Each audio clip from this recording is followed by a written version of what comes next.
तो जैसा कि हमने पिछले एपिसोड में देखा था कि तानसेन और जीवू बड़ी तेजी के साथ तियानदाओ एम्पायर के सोल्जर कैंप की तरफ बढ़ रहे थे, जिसका पता स्वॉर्ड मास्टर को लग गया था और वो तुरंत रोकने चले गए थे।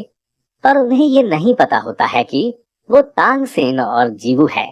और अब जैसे ही स्वॉर्ड मास्टर वहां पहुंचते हैं, वैसे ही अपनी स्वॉर्ड से तानसेन और जीवू पर अटैक करना शुरू कर देते हैं।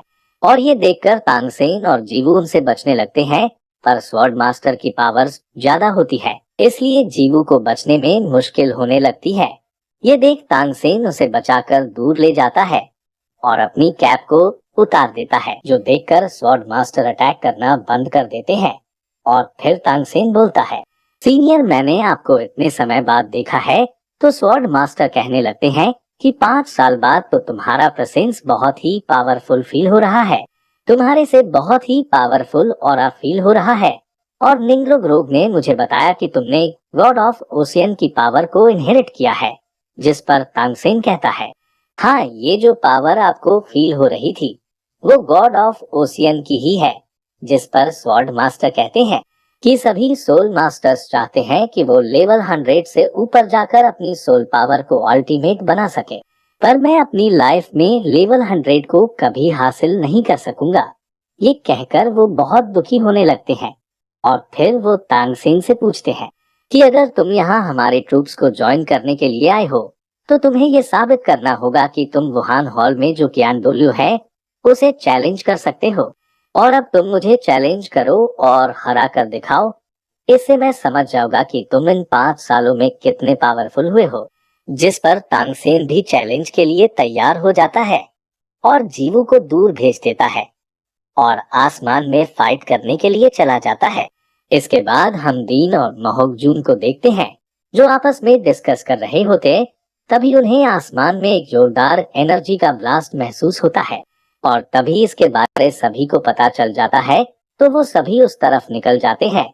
वहीं दूसरी तरफ तानसेन और स्वॉर्ड मास्टर के बीच फाइट शुरू हो चुकी होती है और तभी वहां पर पूरी श्रेक टीम और सभी मास्टर्स पहुंच जाते हैं। तभी निंग्रोग्रोग तानसेन के अटैक से बाल बाल बचती है और फिर निंग्रोग्रोग दीन से पूछती है, आखिर स्वॉर्ड मास्टर तानसेन के साथ फाइट क्यों कर रहे हैं।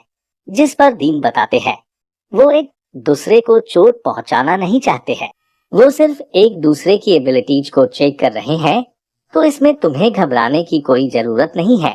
जिस पर महोगजून कहता है, हम लोग सी गॉड आइलैंड पर जाने से पहले स्वॉर्ड मास्टर के साथ एक बार फाइट की थी, पर हम सभी मिलकर भी उन्हें हराने में नाकामयाब रहे थे। हालांकि इस बात को 5 साल बीत चुके हैं और अब हम भी काफी पावरफुल हो चुके हैं, पर इसकी कोई गारंटी नहीं कि हम स्वॉर्ड मास्टर को हरा भी सकते हैं। इसके बाद स्वॉर्ड मास्टर अपनी 7th सोल टेक्निक से तानसेन पर अटैक करते हैं, जिसे रोकने के लिए तानसेन अपनी टाइटन सोल बॉर्न का इस्तेमाल करता है और फिर इन दोनों के अटैक आपस में टकराने लगते हैं, जिससे इतनी पावरफुल एनर्जी निकलने लगती है कि वहां मौजूद सभी लोग बड़ी मुश्किल से वही टिके रह पाते हैं। और इस अटैक को देखकर दीन कहते हैं, ये अटैक पूरे स्पिरिट वर्ल्ड का सबसे पावरफुल अटैक हो सकता है, इसलिए ये टेक्निक्स जरूर किसी ना किसी सोल बॉर्न की है। जिस पर महोगजून कहता है, टीचर, आप ये मत भूलो कि तानसेन हम सब में से सबसे पावरफुल मॉन्स्टर है। तभी कैट गर्ल कहती है कि मैंने तो तानसेन को ये टेक्निक इस्तेमाल करते हुए कभी नहीं देखा। जिस पर मुबाई कहता है, हम लोग तानसेन से काफी दिनों तक दूर रहे हैं। लगता है तानसेन फिंगाओ डॉलवो यानी ग्रैंड सोल लैंड मास्टर बन गया है।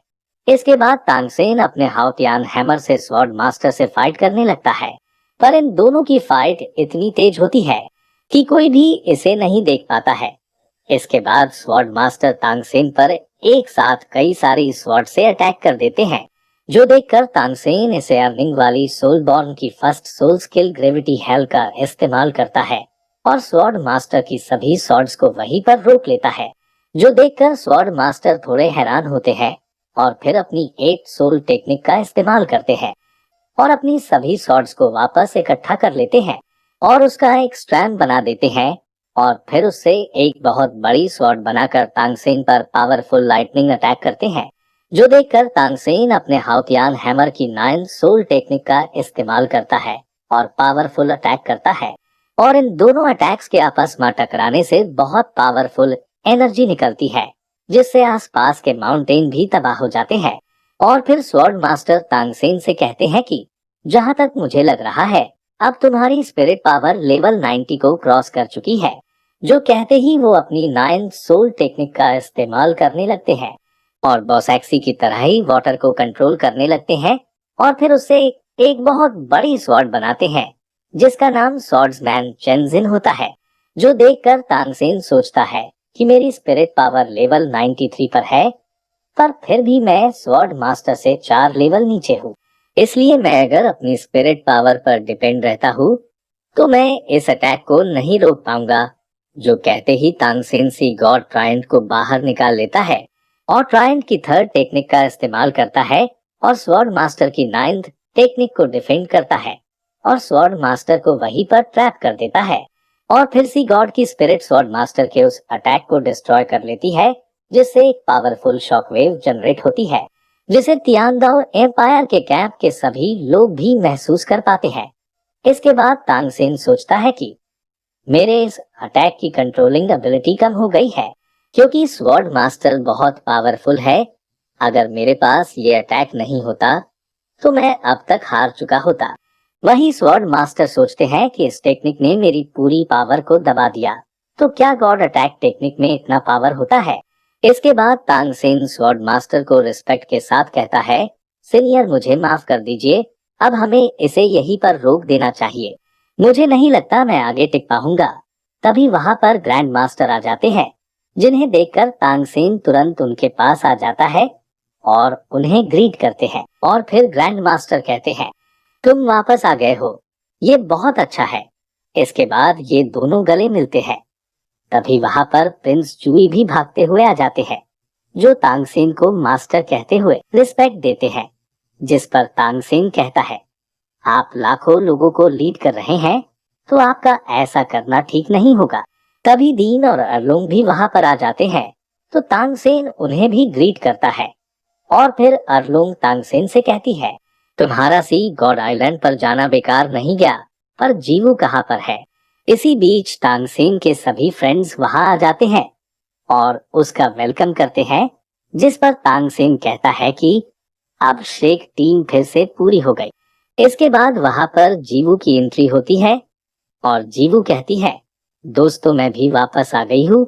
अब अरलोंग ने अपनी बेटी को बहुत दिनों बाद देखा होता है, तो वो दौड़कर उसे गले लगा लेती है और इमोशनल हो जाती है। जिस पर जीवू कहती है, माँ मैं आपको छोड़कर कहीं नहीं जाऊंगी। इसके बाद कैटगर्ल और निंग्रोग्रो भी जीवू से मिलकर खुश होती है और फिर दायमुबाय फाइट के बारे में तांगसेन से पूछते हैं कि आखिर तुमने ये सब कैसे किया। जिस पर तांगसेन उन्हें बताता है कि इसके लिए मुझे कई सारे सैक्रिफाइस देने पड़े हैं, जो मैं तुम सभी को बाद में बताऊंगा। तभी मोहकजून नाचने लगता है और कहता है, कोई बात नहीं, तुम बाद में बता देना। अब हमारी श्रेक डेविल्स की टीम पूरी हो गई है। इसके बाद वहां पर ओल्ड बर्ड की एंट्री होती है, जो अपने बर्ड पर अपनी पूरी तांग आर्मी लेकर आते हैं। इसके बाद तांगसेन प्रिंस जू को ग्रीट करते हुए कहता है, एम्परर मैं तांग आर्मी को लीड कर रहा हूँ। जिस पर प्रिंस जूई तांगसेन को खड़ा करते हुए कहते हैं, टीचर आप हमारे लिए यहाँ पर आए, यही हमारे लिए बहुत बड़ी बात है। और फिर प्रिंस जूई अपनी आर्मी से कहते हैं, आज से मेरे मास्टर आप सभी को ऑर्डर देंगे जो कि तांग सेक्ट के मास्टर है।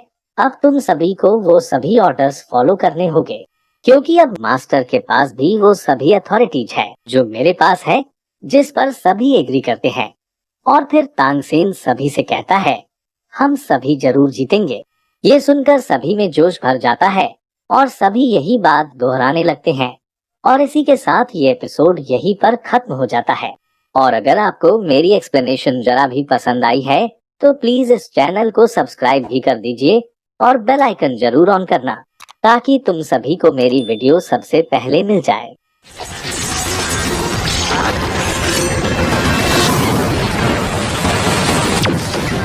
黄金13级第一式，武力喷火，命中了剑斗而降临。